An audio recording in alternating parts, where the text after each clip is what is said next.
여러분 중에는 혹시 자기의 좋지 못한 길이나 성품 때문에 고민하는 분이 계십니까? 근데 우리가 곰곰이 생각하면서 새롭게 알아야 할 것은 기질, 성품 자체가 원래부터 좋다, 나쁘다로 구분되지 않는다라고 하는 것입니다. 예를 들어서 어떤 사람은 타고난 성품이 급합니다. 여러분, 급한 성품은 좋은 성품입니까? 나쁜 성품입니까? 나쁠 수도 있고 좋을 수도 있습니다. 급한 성품이 잘 개발되면요, 재빠른 사람이 됩니다. 미리미리 준비하는 준비성이 철저한 사람이 됩니다. 다른 사람보다 한 발 앞서 나아가는 능력의 기초가 마련됩니다. 하지만 이것이 잘못 개발되면요, 실수가 많은 사람이 됩니다. 실패한 인생을 살 가능성이 많아집니다. 반대로 느긋한 성품이 있습니다. 마찬가지로 잘 개발이 되면 신중한 사람이 됩니다. 계획을 잘 짜고 규모 있는 사람이 됩니다. 근데 잘못 개발되면요, 게으름뱅이가 됩니다. 우유부단한 사람이 됩니다. 따라서 우리가 원래부터 하나님이 우리에게 주신 타고난 성품이 있습니다. 그 기질이 있는데 그 기질 자체가 문제가 되는 것은 아닙니다. 정말 문제가 되는 것은 우리의 기질, 우리의 성품이 무엇을 향하여서 누구 앞에 서 있느냐가 문제입니다. 세상을 향하여서 개발이 되고 세상을 향하여서 서 있게 되면요, 어떤 기질이라도 세상적이고 정욕적으로 쓰이기가 쉽습니다.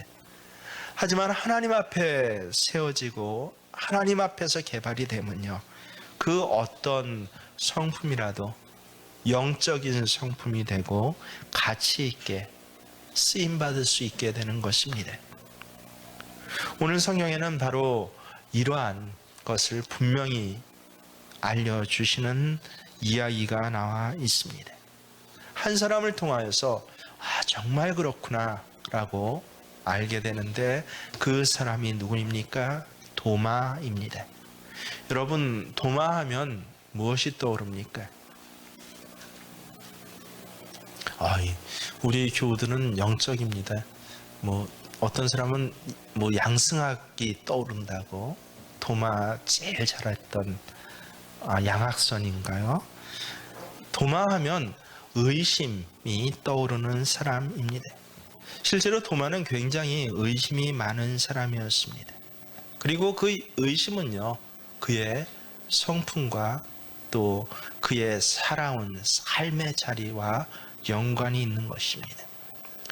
특별히 도마에 대한 구체적인 기사가 이상하게도 마태, 마가, 누가, 요한복음 중에서, 다른 복음서에서는 의례적으로 예수님 제자들을 부를 때 한 이름 순서로만 나오는데, 요한복음 안에서는 도마에 대한 이야기가 꽤 많이 나옵니다. 맨 처음에 도마에 대한 이야기가 나오는 것이 요한복음 11장 6절에서 8절에 보면 나옵니다. 나사로가 병들었다 함을 들으시고 그 계시던 곳에 이틀 더 유하시고 그 후에 제자들에게 이르시되 유대로 다시 가자 하시니, 제자들이 말하되 납비여, 방금도 유대인들이 돌로 치려하였는데 또 그리로 가시려 하시나이까.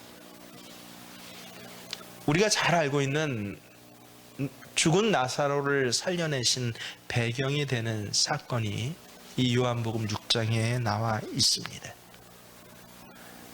예수님께서 유대에서 이 갈릴리 쪽으로 나오실 때요, 유대 사람들이 때를 지어서 예수님을 트집을 잡고 돌을 쳐서 예수님과 제자들에게 던지려고 했던 장면이 있는데, 그때 예수님 그 사람들 사이를 어떻게 해서든지 그냥 빠져서 나오시고 사람들은 꼼짝 못 하셨던 그런 일이 바로 며칠 전에 있었습니다.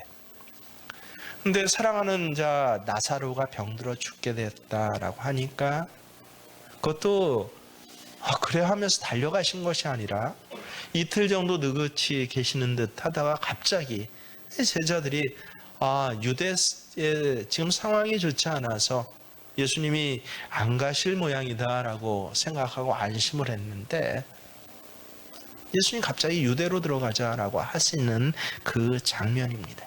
그러니까 아니 며칠 전에 우리 유대에서 나올 때 사람들이 돌을 던져서 우리를 쳐 죽이려고 하지 않았습니까? 라고 하는 그 사실을 이야기를 하는 것입니다. 근데 이 사실을 이야기하는 정도가 아니라 여기에 덧붙여서 굉장히 튀는 말을 하는 사람이 있는데 바로 도마입니다. 11장 16절에 나오는 도마의 말을 여러분 잘 들어보십시오. 디두모라고 하는 도마가 다른 제자들에게 말하되 우리도 주와 함께 죽으러 가자 하니라. 한글 성경을 보면 그 뜻을 잘 알 수가 없습니다. 어쩌면 굉장히 용감해 보이게 잘못 들릴 수도 있습니다. 근데 원어 성서로 보면요, 의미가 분명하게 다가오는데 빈정되는 것입니다. 예수님을 향해 빈정되는 것입니다. 우리 정서에 맞게 번역을 해보면요, 그래 죽자 죽어, 사람이 한 번 죽지 두 번 죽냐? 우리가 무슨 힘이 있어? 스승이 가자면 가야지. 이런 뉘앙스입니다. 이것이 도마가 갖고 있었던 그러한 평소의 기질적이고 성품적인 모습입니다. 도마와 같은 성품을 가진 사람은요, 대개 어떤 일에 대해서 그냥 사건 자체를 이야기를 하지 않습니다. 사건 위에다가 자기 감정을 덧붙여서 그것도 굉장히 비판적이고 문제 많은 이야기를 합니다. 말은 그럴듯하게 하는데 선동적입니다. 그래서 부정적인 말을 할 때도 그냥 나 싫어라고 하지 않습니다. 다른 사람들의 감정을 끌어올리게 하는 그러한 부정적인 말을 잘합니다.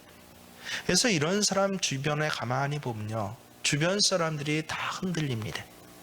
쓰러뜨립니다. 이런 사람들하고 같이 어떤 모임이나 저기를 하면요, 처음엔 좋아 보이죠? 그런데 이러한 선동적인 말들로 인해 사람들 관계가 다 깨집니다. 신앙생활 할 땐 더 심각합니다. 가만히 보면 다 떠나 보내는데 자기 혼자 남아 있어요. 그런 상황을 만들어 놓고 뭐라고 또 불평합니까? 주변에 사람이 없다고.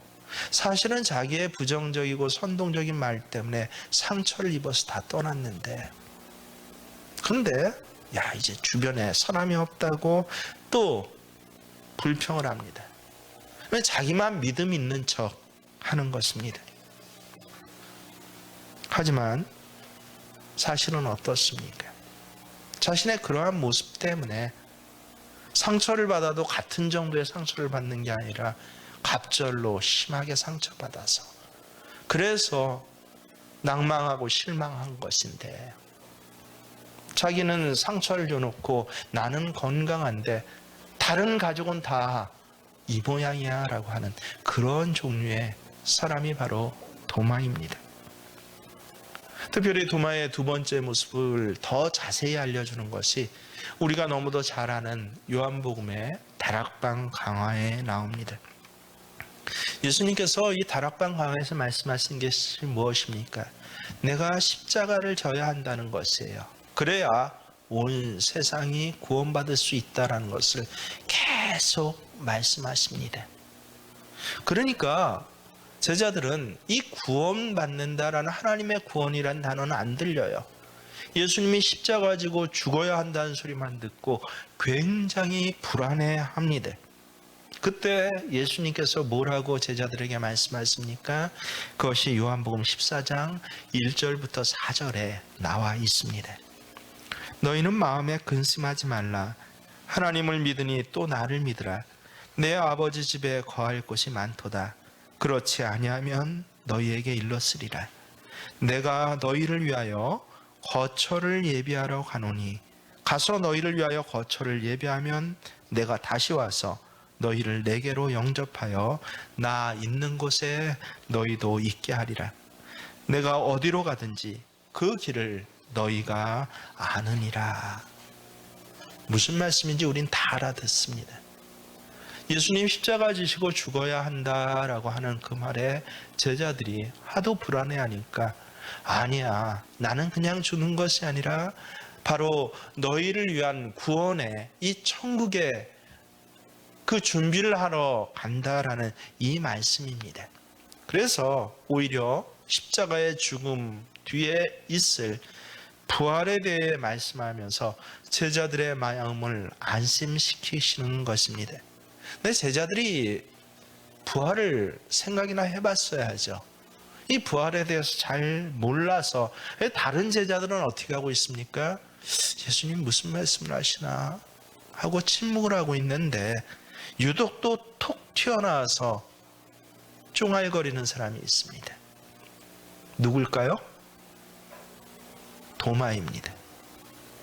그래서 요한복음 14장 5절을 한번 펴보십시오. 뭐라고 또 톡 튀어나와서 얘기하는지 한번 우리 같이 확인해 봅니다.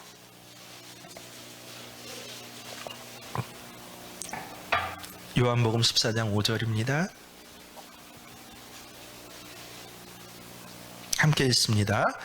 도마가 이르되 주여 주께서 어디로 가시는지 우리가 알지 못하거늘 그 길을 어찌 알겠사옵나이까.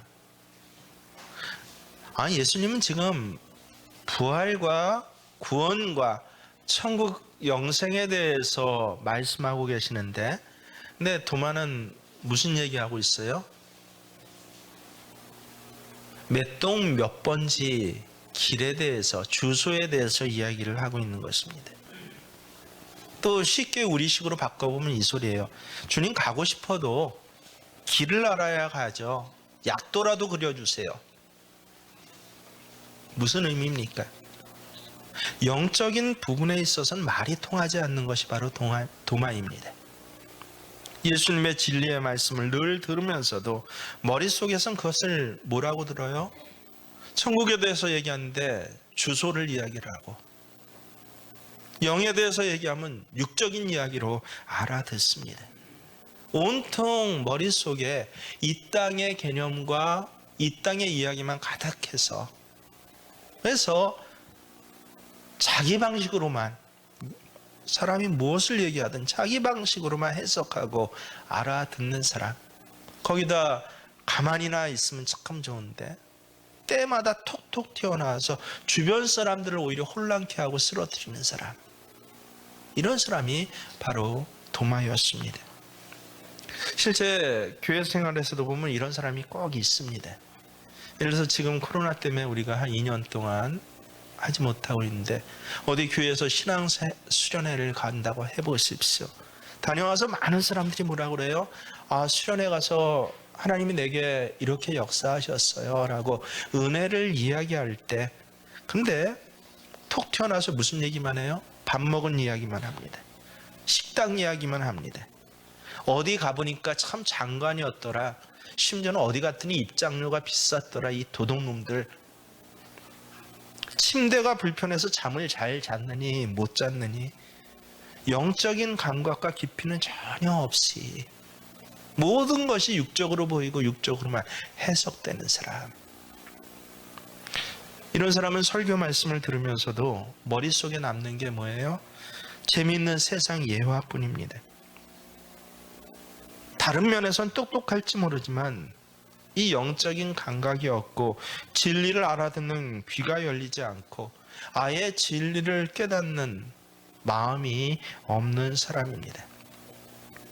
그래서 자기 마음과 자기 기호에 맞으면 톡톡 튀면서 또 열심히 합니다.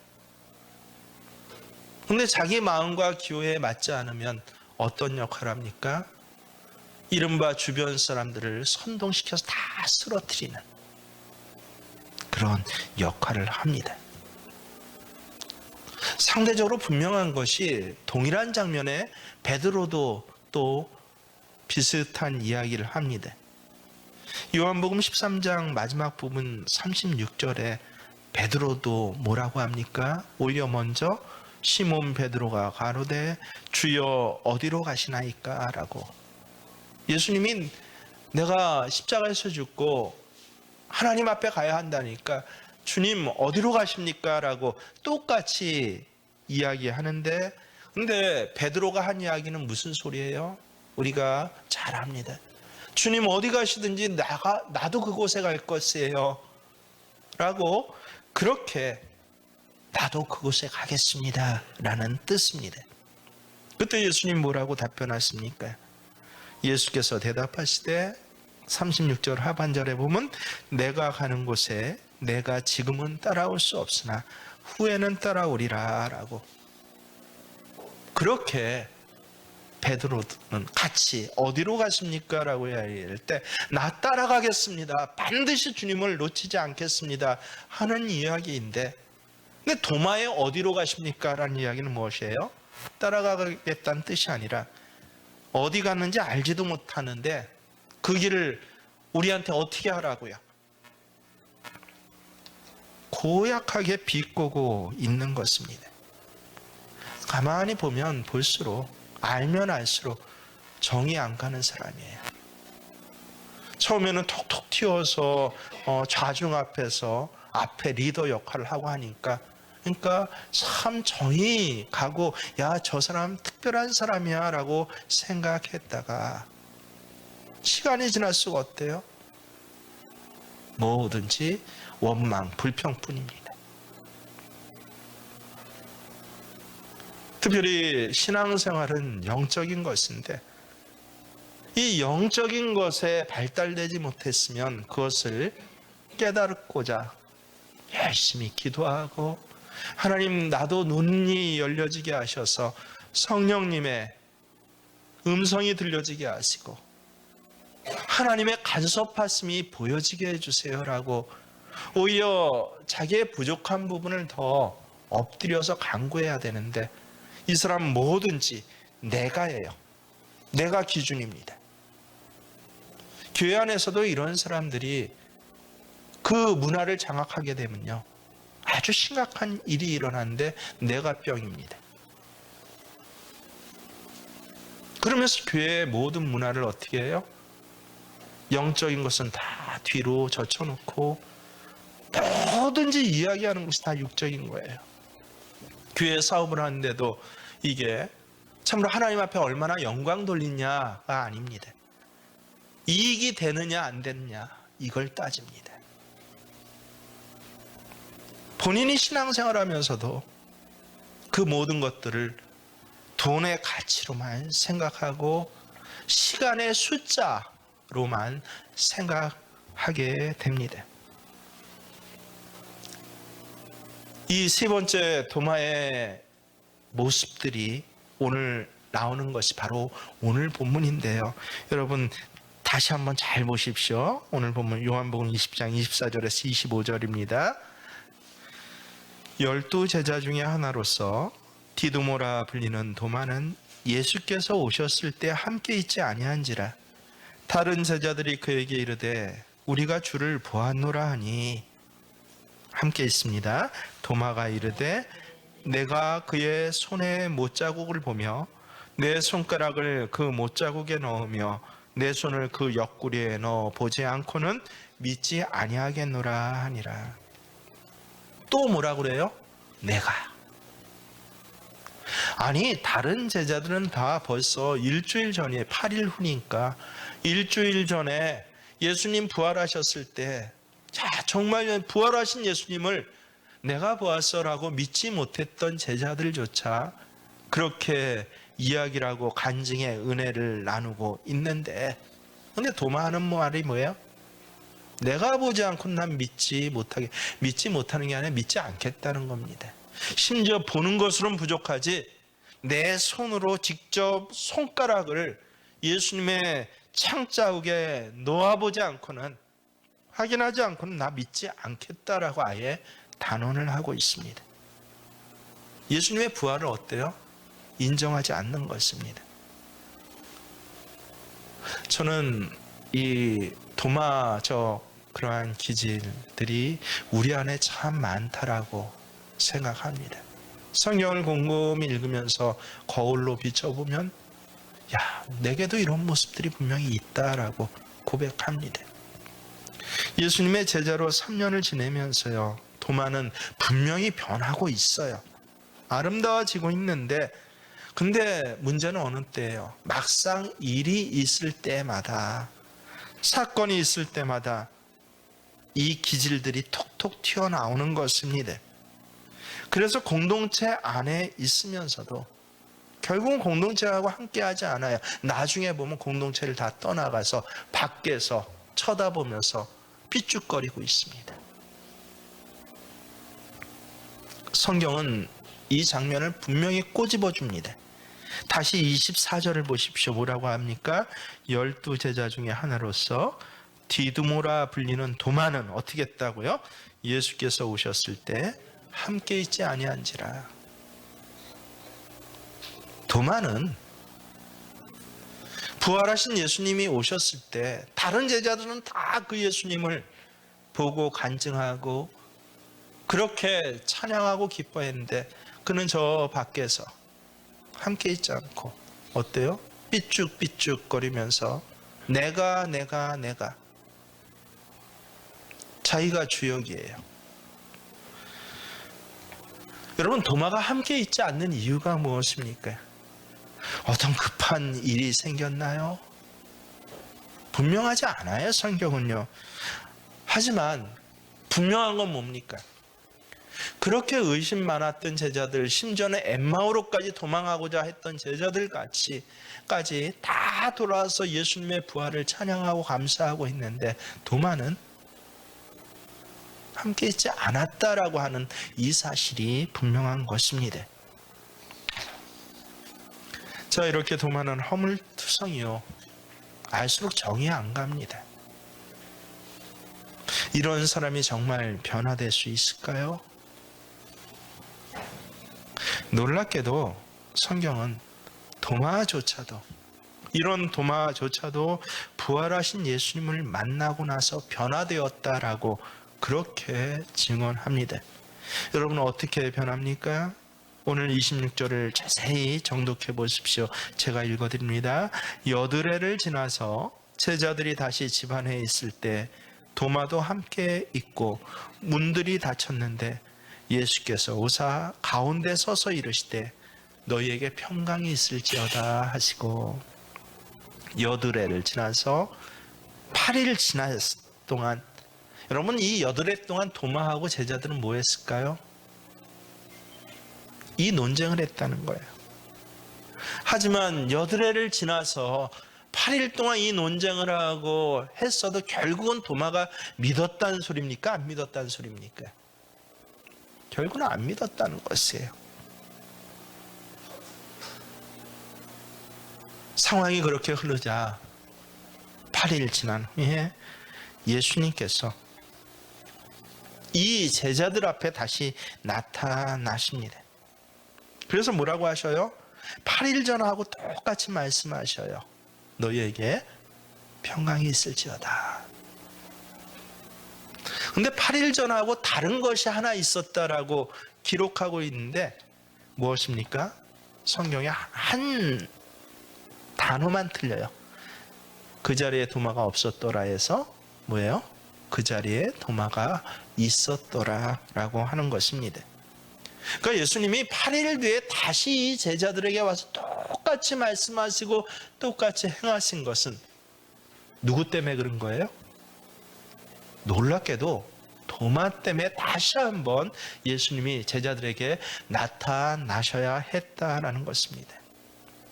도마 한 사람을 위해서 다시 한번 나타나셔서 2번 말씀하신 셈이 됩니다. 그래서 27절에 뭐라고 합니까? 곧장 나타나셔서 도마에게 이르시되 내 손가락을 이리 내밀어 내 손을 보고 내 손을 내밀어 내 옆구리에 넣어보라. 그리하고 믿음 없는 자가 되지 말고 믿는 자가 되라. 그래서 요한복음 20장에 이 두 번째 예수님 나타나신 것은요, 여러분 성경을 처음부터 쭉 20장을 읽어보세요. 도마한 사람을 위해서 또 나타나셨구나라는 것을 우리는 알게 됩니다.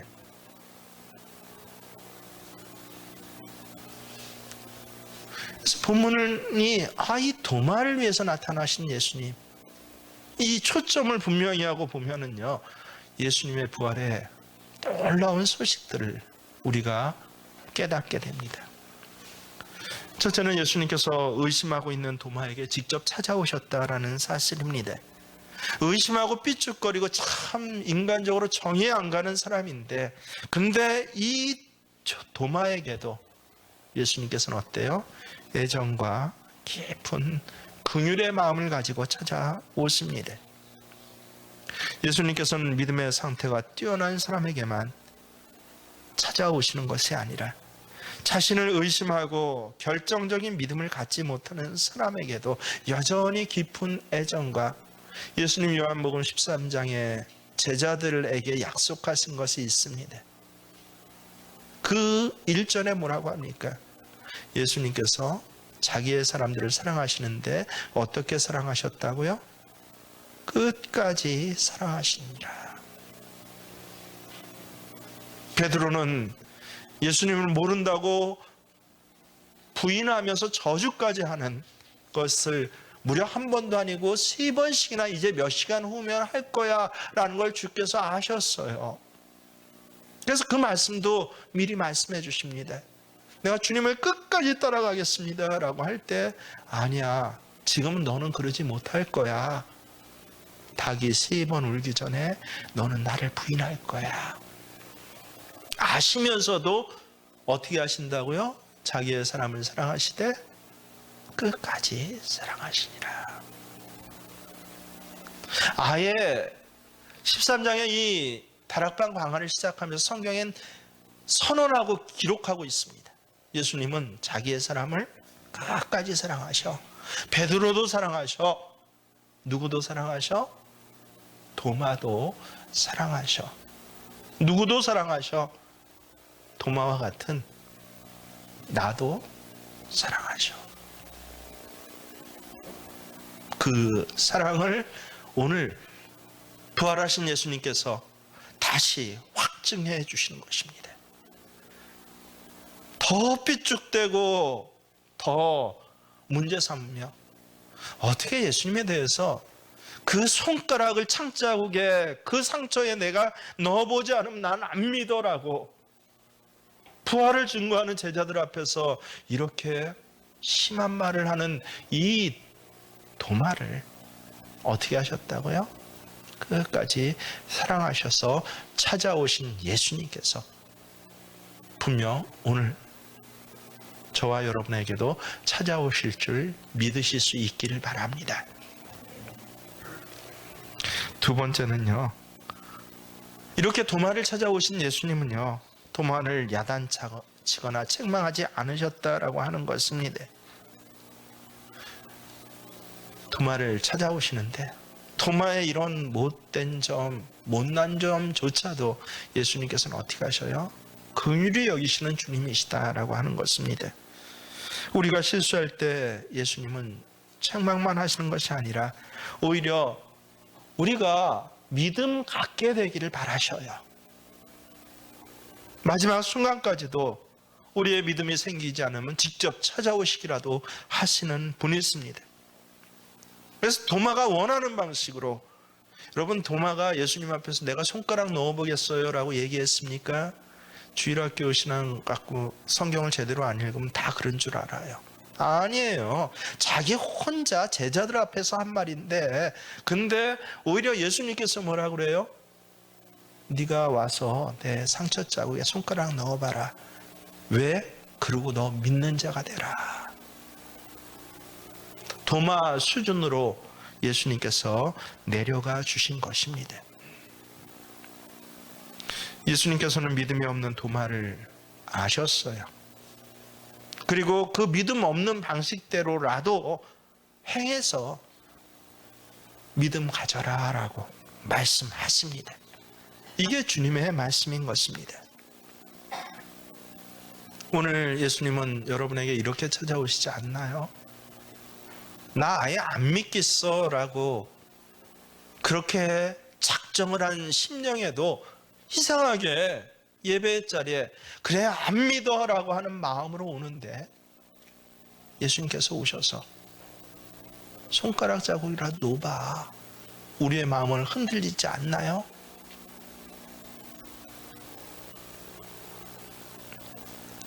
어쩔 수 없이 이렇게 그냥 살아야지 뭐. 주일날 예배라도 드리는 게 다행이고 내가 할 수 있는 전부야. 아예 작정을 하고 이 자리에 왔는데 근데 주께서 놀랍게도 찾아오셔요. 그런 나를 찾아오셔서 내 마음에 감동을 주시는 일이 없나요? 그래 네가 하고 싶은데 그 방법으로라도 해서라도 너 믿음을 좀 가져야 돼 라고 그렇게 오히려 우리에게 말씀하시지 않습니까? 이게 바로 예수님의 끝까지 사랑이고 부활하신 예수님의 이 끝까지 사랑을 어떻게 하셔요? 다시 한번 몸으로 보이시고 다시 한번 행하심으로 확증하시는 것입니다. 자, 이제 오늘 말씀에 정말 중요한 초점이 있습니다. 그러면 도마와 같이 의심 많은 자들은 다 다시 이 부활 생명의 예수님에 참여를 했을까요? 어떻습니까, 여러분? 바로 이게 오늘 말씀의 초점입니다. 예수님의 제자 12이 있었습니다. 나중에 다 부활을 하신 예수님의 증인이 됩니다. 근데 한 사람은 빠졌습니다. 누굽니까? 가롯 유다예요. 왜 빠졌습니까? 예수님을 돈 받고 팔아서 빠졌습니까? 아니요, 베드로는 그것보다 더 나쁜 짓을 했습니다. 성경을 보세요. 제가 너무도 가슴이 아픈 장면인데 혹시 정말 저도 부지불식간에 이르지 않았을까요? 예수님을 부인한 정도가 아니라 어떻게 부인했다고 해요? 저주하며 부인하였더라. 저주하며라는 이 뜻은요, 우리가 일반적으로 심한 욕을 한 것보다 더한 말을 했을 때 성경이 기록되는 말이 저주입니다. 나 예수 몰라요 정도가 아니라, 돈 받고 몰래 정보를 팔아먹은 정도가 아니라 예수님을 향해 저주하면서 부인했던 베드로도 다시 예수님을 만나요. 그럼 왜 가룟 유다는 만나지 못합니까? 바로 이것이 초점입니다. 오늘 도마를 보면 그 비밀이 무엇인지 알게 되는데, 예수님이 이렇게까지 다시 찾아오셔서 자기의 의심조차도 용서하시고 긍휼히 여기시고 너 제발 그렇게 하는 것 해서라도 믿음을 가져라고 했더니 도마가 어떻게 해요? 28절입니다. 함께 읽습니다. 도마가 대답하여 이르되 나의 주님이시오 나의 하나님이십니다. 바로 이것입니다. 도마가 드디어 깨지는 것이에요. 그는 부활하신 예수님께 나의 주님이시오 나의 하나님이십니다라고 그렇게 고백을 합니다. 십자가를 보아도 깨지지 않았던 도마가, 예수님 부활을 보고도 듣고도 깨지지 않았던 도마가 예수님의 이 음성을 듣고 깨지는 것이에요. 음성의 소리가 아니라 이 말씀입니다. 뭡니까? 아니야, 그래도 너는 믿음 있는 자가 돼야 돼. 네 성품에 알아 내가. 하지만 그 성품에도 불구하고 너는 믿음 있는 자가 돼야 돼. 네가 어떤 말을 하고 어떤 식으로 다른 사람에게 상처 줬는지 내가 알아. 하지만 그래도 불구하고 너는 믿음 있는 자가 돼야 돼. 바로 이 예수님의 말씀에 어떻게 했다는 거예요? 그대로 엎드려졌다는 거예요. 정말 도마가 예수님 상처 자국에 손 놓보고 엎드려진 것 아닙니다. 내 이 아직 고집, 도마는 사실 마음속 깊이 예수님을 사랑하고 있었어요. 놀랍게도요, 예수를 배반하고 도망했던 모든 사람들, 그런데 나중에 부활의 증인이 된 사람들의 공통점이 뭔지 아세요? 대표적으로 베드로부터 두려워해서 도망갔고, 실망해서 도망갔고, 때론 내게 이익이 안 된다라고 해서 도망갔지만 그들 마음속 깊은 곳에 뭐가 있었습니까? 내가 주님을 사랑하나이다. 부활하신 예수님이 찾아왔을 때 어느 누구도 한 사람 예수님이다라고 먼저 반긴 사람이 없었습니다. 다 못 알아봤어요. 이상하게요. 그렇게 예수님을 사랑하는 막달라 마리아조차 예수님이 동산직인 줄 알고 직접 예수님 나타나셔 말씀하시는데도 내 주님의 시체가 어딘지 내게 알려주시면, 그러다 또 이상한 것은요, 얼마 후에 예수님인 것을 알게 됩니다. 각자 다른 경로가 있지만 공통점은 뭐예요? 마음속 깊이 상황 때문에, 환경 때문에, 지금 문제 때문에 표현은 못했지만 설사 도마처럼 삐죽거리면서 난 죽어도 안 믿어라고 그렇게 아예 작심한 듯 나왔지만 그 마음속 깊은 곳에는 뭐가 있었습니까? 내가 주님을 사랑합니다. 이 깨어짐이 있었다라는 것이에요. 마음속 깊이 있던 것이 입으로 나올 땐 때로는 삐죽거렸어요. 때로는 저주까지 했습니다.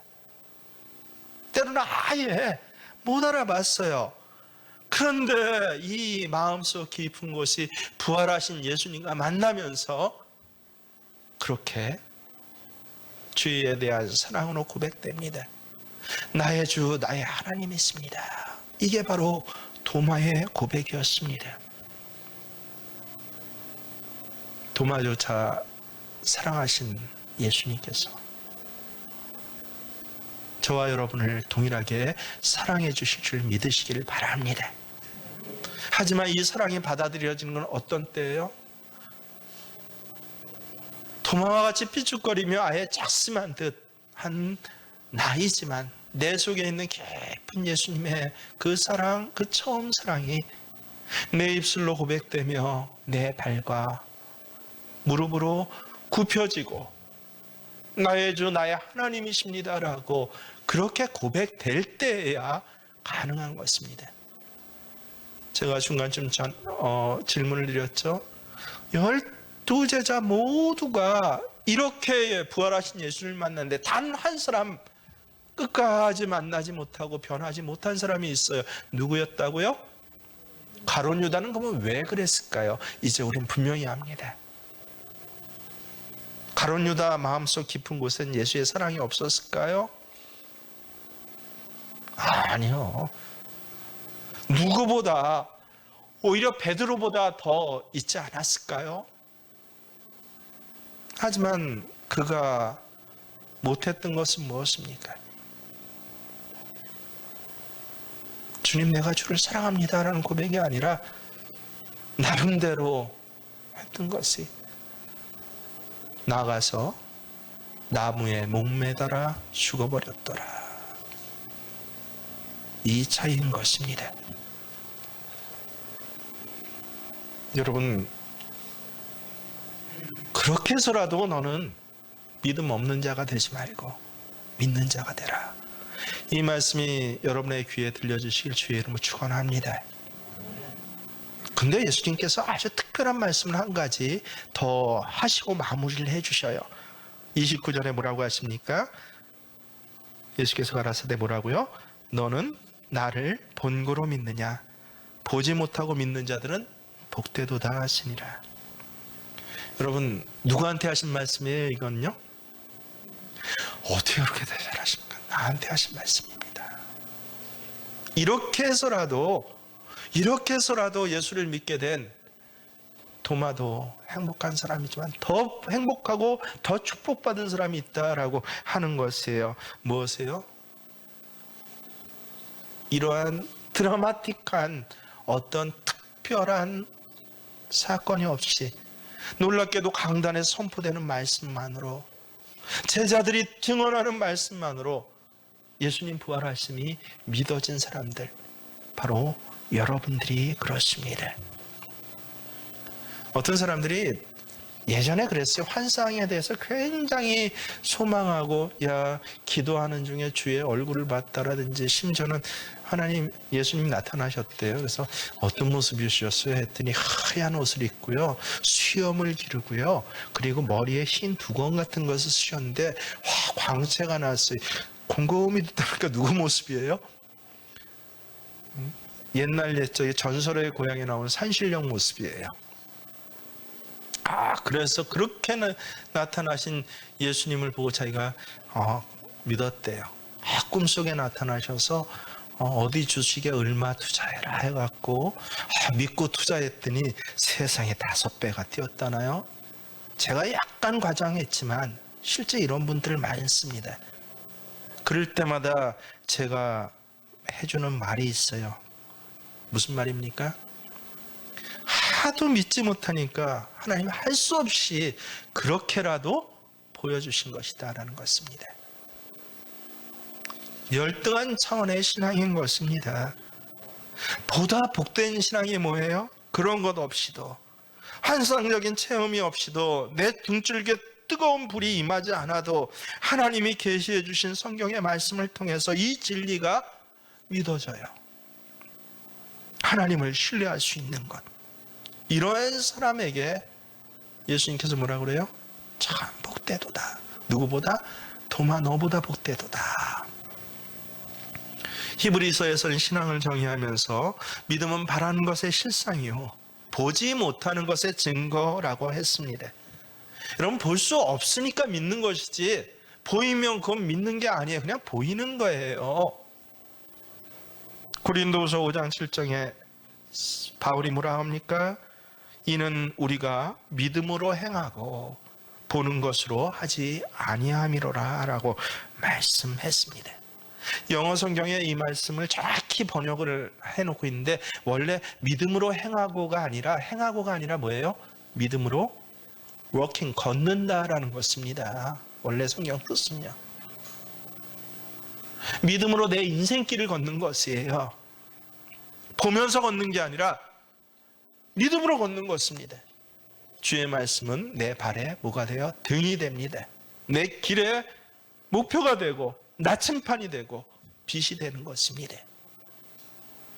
도마는 처음에 신앙의 증거와 체험을 요구했지만 바로 이것을 깨달았어요. 그래서 넣어보지 않고도 넣어봐야만 믿겠어 라고 했지만, 찾아오신 주의 말씀을 듣고 무엇보다도 그래, 그렇게 해서라도 너 믿음 있는 자가 됐으면 좋겠어 라고 하시는 이 주의 사랑의 말씀을 듣고 거기서 깨진 것이 도마예요. 여러분, 부활의 강단에서 기록된 성경의 말씀을 믿고 예수 부활에 참여하실 수 있는, 그래서 그 온갖 기질과 고집들을 버리고 나의 주, 나의 하나님이십니다라고 여러분의 역전되는 전혀 새로운 부활 이후의 인생을 살아가시는 한 주간이 되시기를 주의 이름으로 축원합니다. 우리 함께 주신 말씀을 깊이, 또 성령 주시는 은혜를 고백하며 오직 믿음으로만, 찬송가의 가사가 내 신앙의 고백입니다 고백합니다.